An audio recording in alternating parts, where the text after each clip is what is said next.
Semper Carry here. Today we're looking at a Ruger Mini-14 Tacoma Police Department surplus. Tacoma Police Department is actually switching over to the AR-15s in that they are going to be getting rid of, or have gotten rid of, the vast majority of their Mini-14s. I picked this one up a couple weeks ago at Law Enforcement Equipment Distributor for $300, $327 out the door. I was in pretty rough shape when I got it. Ended up fixing it up. This particular one's a 186 series. Ended up sanding down the stock, a hefty deal, to get a bunch of notches and divots out of it, and started at 150 and got all the way up to 1500 grit, and it came out pretty well. After the sand, I did a pre-stain and 3 coats of, on this one is red mahogany, 3 coats of red mahogany stain, and 2 coats of tung oil, hand rubbed.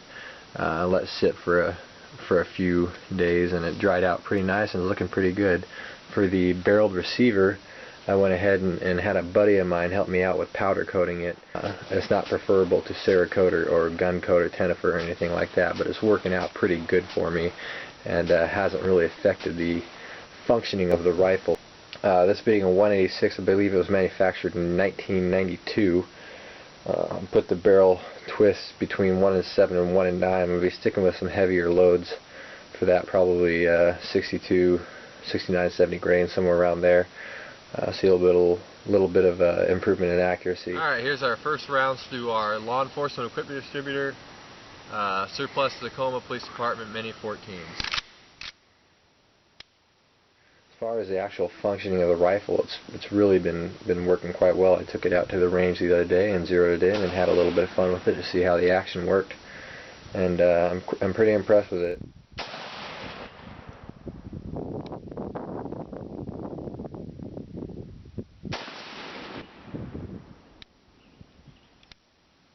Seems like it's working to me.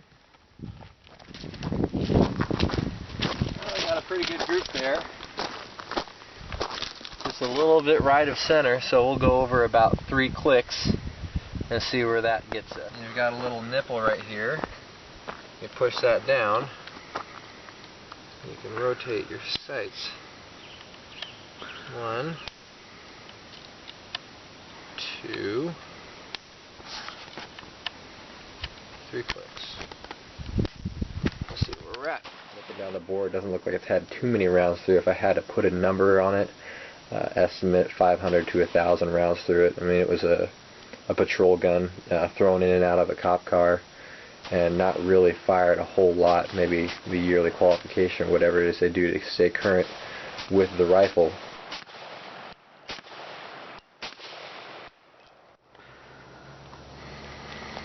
Doesn't seem like the powder coating's affected it too much.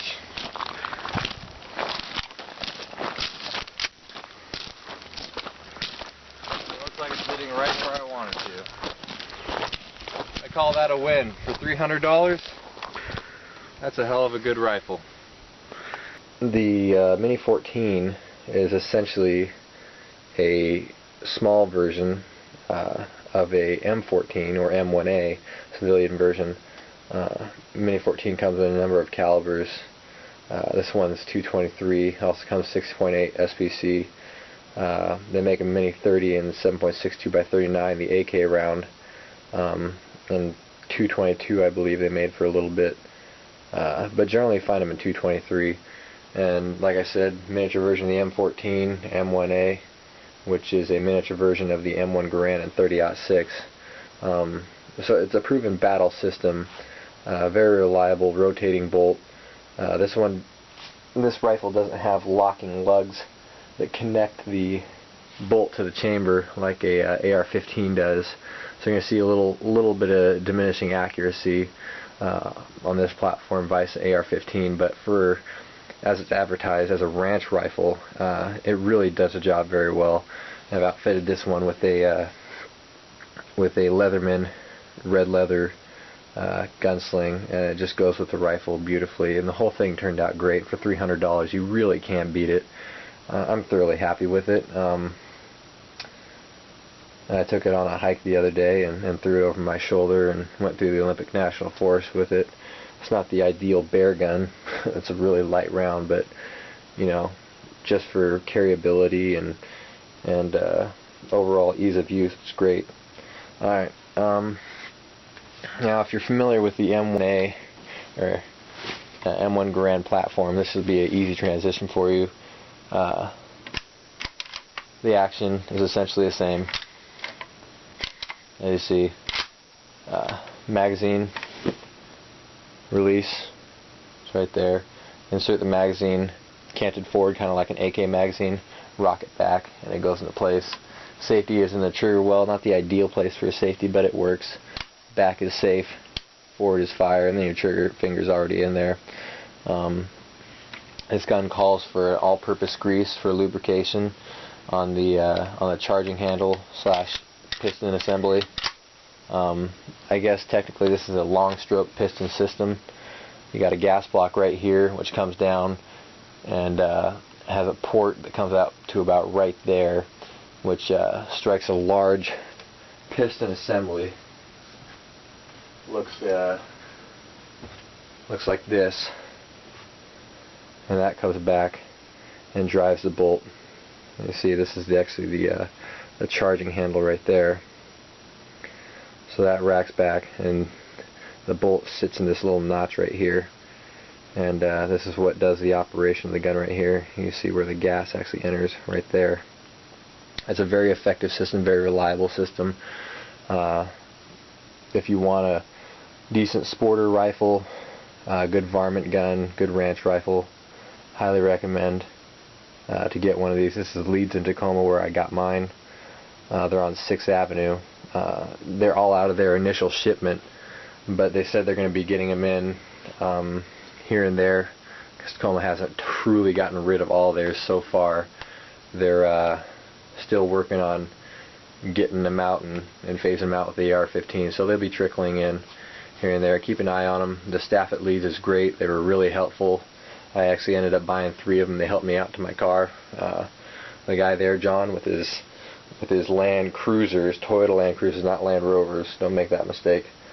Really great guy, fun to chat with, and overall a very enjoyable experience. So if you're in the market for a semi-automatic 223, Ruger Mini-14, great rifle. Furthermore, Leeds in Tacoma on 6th Avenue will help you. It says law enforcement only at the door. Just completely ignore it and go in, as long as you got a decent shirt and have your pants around your waist and not around your knees. They'll help you out. This is Semper Care here. Thanks for watching.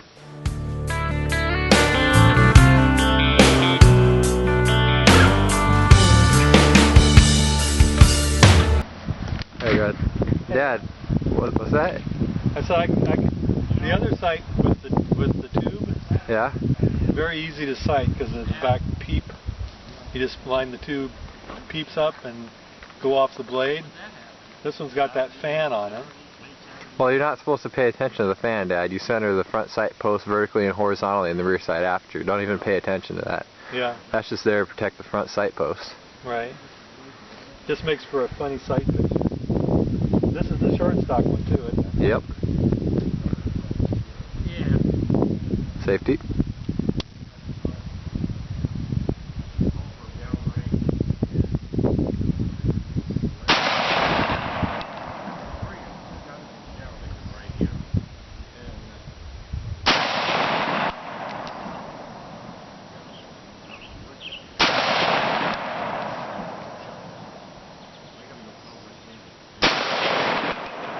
It's a nice predictable trigger.